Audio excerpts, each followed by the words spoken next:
कोई कहता है कि पार्लियामान सॉवरेन है, सुप्रीम है, कोई कहता है कि आईन सुप्रीम है। पार्लियामान की सुपरमेसी हमने कल देख ली, ये 10 तारीख 9 तारीख को हमने देख ली पार्लियामान की सुपरमेसी। पार्लियामान का वो किधर गया कानून? तौहीन पार्लियामान, कंटेम्प्ट ऑफ पार्लियामेंट। ओ भाई, कंटेम्प्ट ऑफ पार्लियामेंट एक्ट बन चुका, इससे ज्यादा पार्लियामान की क्या तज़हीक की जा सकती है जो 9 और 10 को की गई है? आप समझते हैं कि एक सार्जेंट एट आर्म्स को और 3 सिक्योरिटी गार्ड्स को मुअत्तल करने से जो है ये पार्लियामान की सॉवरेनिटी जो है बहाल हो गई? ये जमहूरियत पर शब खून मारा गया है, ये आईन को भी मुनहदम किया गया है, पार्लियामान की भी तज़हीक की गई है, ये जमहूरियत को कत्ल किया गया है, ये 25 करोड़ अवाम को जो है इनफैक्ट ये उन पर जो है हमला किया गया है, 25 करोड़ अवाम को हमला किया गया है। ये 9 मई से कहीं बड़ा सानिया है जो इस मुल्क की, इस कौम के मुकद्दर पर इस तरह से काले बादल की तरह छाया है कि ये जब तक पाकिस्तान रहेगा ये पाकिस्तान का स्याह तरीन दिन मुतसव्वर किया जाएगा। और इसी पर जो कमेटी बनी है, ये जिस तरह चेयरमैन साहब ने बात की है, इसको बड़ा संजीदगी से इसको टर्म्स ऑफ रेफरेंस करके और उनको कैफर किरदार तक पहुंचाया जाए। अभी तो नाम लेने को उनका तैयार कोई नहीं है। क्या ये पुलिस के थे? क्या ये आपके ये गुंडे थे जो नकाब पोश बन के और जो है सफेद पारचात में आए थे, बगैर वर्दियों के आए थे? ये कोई खलाई मखलूक ऊपर से नाजिल हुई थी? और क्यों शर्माते हो? सबको पता है कौन थे, सबको पता है कौन थे। फिर या तो ये बता दो कि ये गैरिजन स्टेट है, खत्म हो गई। तो फिर जो कहते हैं कि पार्लियामेंट सॉवरेन है, फिर पार्लियामेंट सॉवरेन ना हुई, फिर वो वर्दी वाले और बूट सॉवरेन हुए। फिर मानो के गुलामी हेड से निकल के अब उनके पास गुलामी कौम की आ गई है, मुकद्दर आ गए। सो इसलिए इसको तायन करना पड़ेगा। अगर हमने जमहूरियत चलानी है, अगर हमने पार्लियामान को सॉवरेन करना है, तो इस कमेटी को फाल तरीके से करना पड़ेगा। अब आज ये दूसरा इशू, कोई कहता है कि जी ये नहीं, पार्लियामान सॉवरेन नहीं है, आईन सुप्रीम है, आईन सुप्रीम है, क्योंकि आईन ही के तहत ये जो है इलेक्शंस होते हैं, आईन ही के तहत निज़ाम चलता है, आईन ही के तहत अदलिया के अख्तियारात हुए, आईन ही के तहत एस्टेब्लिशमेंट का जो है माने किया गया है कि आप सियासत में नहीं हो गए और इनका हल्फ का हिस्सा है, तायन किए गए हैं हदूद व क़यूद। सो आईन सुप्रीम है। अब आईन की तज़हीक देख लें किस तरह से हो रही है। पहले 1 साल तो इलेक्शन ही नहीं करवाया था, वो आईन की तज़हीक किसी को नजर नहीं आई। केयर टेकर गवर्नमेंट इनडेफिनेटली काम करती रही, वो किसी को नजर नहीं आया है। सुप्रीम कोर्ट का बाइंडिंग होता है आर्टिकल 189 और 190 पर, सुप्रीम कोर्ट का फैसला, सुप्रीम कोर्ट का फैसला 14 मई का इलेक्शन वो हवा में बखेर के फेंक दिया गया, किसी को नजर नहीं आया। हमने आईन को जिस तरीके से ज़ियाउल हक कहता था ये चंद कागज के पुर्जे और जूते के नोक पर उछाल के फेंकता था, क्या ये है हमारा इमरानी मुआहदा? और अब क्या करने जा रहे हैं? आज अचानक फरमा दिया कि 3 बजे कल सेशन होगा।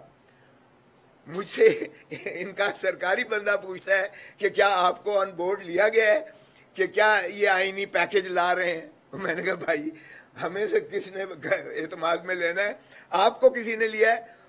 उसने कहा हमें भी कोई पता नहीं है कि क्या ला रहे हैं।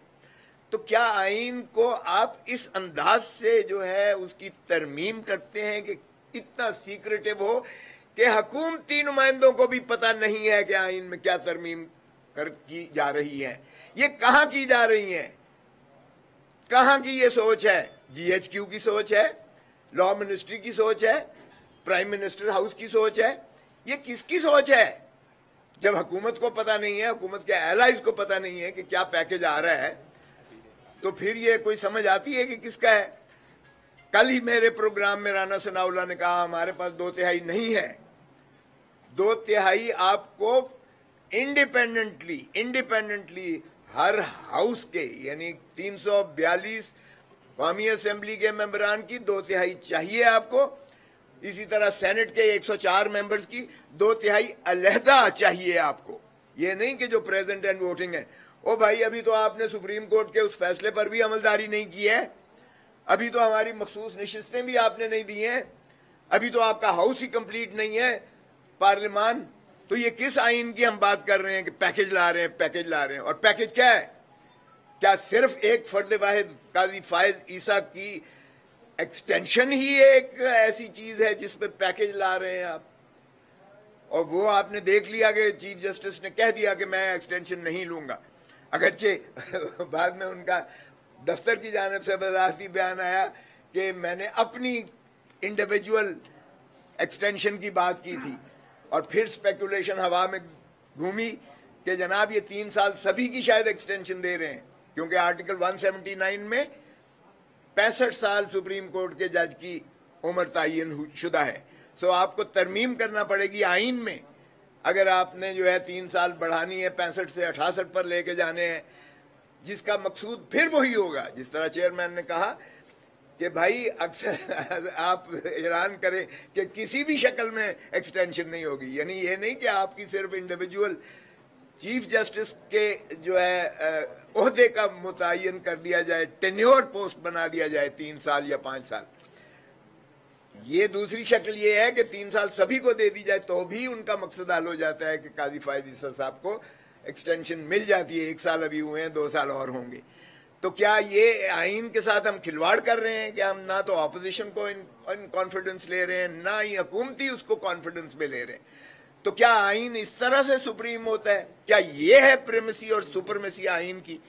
कि आइन में इस तरह से भी कभी मजाक होता है कि आइन की आप जो है वो कर रहे हैं, तरमीम कर रहे हैं? जितनी आइन की तरमीम हुई है आप देख लें, साहब का कंसेंसस से हुई है, सबको ऑन बोर्ड लिया गया है, पूरी कौम को ऑन बोर्ड लिया गया है, ऑपोजिशन को ऑन बोर्ड लिया गया है, चाहे वो 18वीं तरमीम हो, चाहे वो जितनी तरमीम हुई है।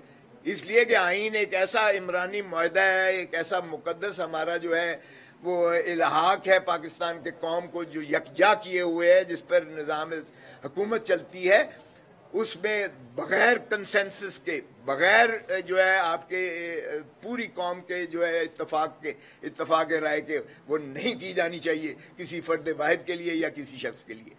सो कहना मकसूद आपका ये था कि इस मुल्क में बदकिस्मती से ना पार्लियामान को प्रेमेसी सुपरमेसी दी जा रही है, ना ही आइन को जो है सुपरमेसी दी जा रही है, दोनों को तस्दीक की जा रही है। बिस्मिल्लाहिर्रहमानिर्रहीम, बहुत शुक्रिया जी। सबसे पहले तो जिस तरह चेयरमैन गौहर खान साहब ने बहुत वाज़ह तौर पे बता दिया, मैं सिर्फ एक बात करना चाहता हूँ ख्वाजा आसिफ साहब के हवाले से। मेरा ख्याल है इनको एजेंडा ये दिया गया है कि ये पार्लियामेंट के अंदर फितना और फसाद क्रिएट करते रहें। इनकी ज़ुबान के शर से कोई बंदा महफूज नहीं है। कल जो भी हुआ, हमारी तरफ से तो कोई चीज़ लीक नहीं हुई, इन्होंने लीक की, लेकिन काश कि उस वीडियो का पिछला हिस्सा भी ये लीक करते कि जिसमें हमने ये जिक्र किया था कि पार्लियामेंटेरियंस के साथ क्या क्या सलूक रवा रखा जा रहा है। सादुल्लाह बलोच हमारा सिटिंग MNA मिसिंग है, उसकी अहलिया को, उसकी बेटी को, उसकी खाला को किडनैप कर लिया गया है। इसी तरह हमारे डिफरेंट MNAs हैं, हम उनकी सिक्योरिटी के मद्देनज़र अभी वो चीज़ें मंजरेआम पर नहीं लेके आते, लेकिन जो सलूक उनके साथ रवा रखा जा रहा है और उन मौसूफ को अपने 4 साल के और पंजाब की वज़ीर आला का गम खाए जा रहा है। उनसे सिर्फ ये पूछना था कि मरियम बीबी, हम तो उन्हें मरियम बीबी कह के मुखातिब करते हैं कि मरियम बीबी को वाहिद औरत नहीं है पाकिस्तान के अंदर। आपने गुज़श्ता 2.5 साल के अंदर जो लोगों की इज़्ज़तों के पामाली की, जो आपने घरों के अंदर चादर और चारदीवारी का तकद्दुस पामाल किया, वो भी औरतें ही हैं, वो भी मरियम साहिबा के इक्वल औरतें ही हैं। बल्कि शायद ज़ुहद तकवा में उनमें से बहुत सारी ख़वातीन ऐसी हों जो उनसे कहीं ज़्यादा ऊपर हैं, लेकिन आपको सिर्फ उस एक खातून, आपको उसकी पंजाब में जारी फस्तायत नज़र नहीं आती। अगर एक खातून वज़ीर आला के होते हुए लोगों की माओ बहनों को उठाया जाए तो ये सबसे ज़्यादा शर्मिंदगी उस खातून वज़ीर आला के लिए है जो यहाँ पर वुमेन कार्ड खेल रहे हैं। दूसरी चीज़, मैं सिर्फ ये बात कहना चाहता हूँ कि मोहतरम अजीम जो चीफ जस्टिस पाकिस्तान तहरीक-ए-इंसाफ के रहनुमा प्रेस कॉन्फ्रेंस कर रहे थे और उनकी जानिब से कहा गया कि जब बोलो तो इतनी हिम्मत करो कि सुन कर भी जाया करो। बैरिस्टर गौहर की जानिब से ये कहा गया। ख्वाजा आसिफ की जानिब से कमेटी की बातों को ऐवान में पेश किया गया। ये मुनासिब बात नहीं है, पूरी बात को ना बताया जाए। ख्वाजा आसिफ को कहा कि अगर आप नहीं बैठना चाहते तो किसी और को जगह दे दें। ख्वाजा आसिफ के अली अमीन गंडापुर के मुतालिक अल्फाज की मजम्मत करते हैं। बैरिस्टर गौहर की जानिब से ये भी कहा गया, चीफ जस्टिस काजी फ़ाइज़ ईसा से मुतालबा करता हूँ कि तौसी ना लेकर मिसाल कायम करें। सेनेटर लतीफ़ खोसा ने भी गुफ्तगू की। उनकी जानिब से कहा गया कि हुकूमती अरकान को भी नहीं पता कि आइन में क्या तरमीम लाई जा रही हैं। जमहूरियत को बहाल करने के लिए कमेटी को फ़ाल करना होगा। पार्लियामेंट पर शब खून मारा गया। लतीफ़ खोसा की जानिब से ये भी कहा गया कि आइनी तरमीम फ़र्द वाहिद के लिए लाई जा रही हैं। माजी में जितनी भी आइनी तरमीम हुई अपोजिशन को भी एतमाद में लिया गया था। ख्वाजा आसिफ को पार्लियामेंट के अंदर फितना फैलाने का एजेंडा दिया गया है। साहिबजादा हामिद रज़ा की जानिब से इस मौके पर यह कहा गया।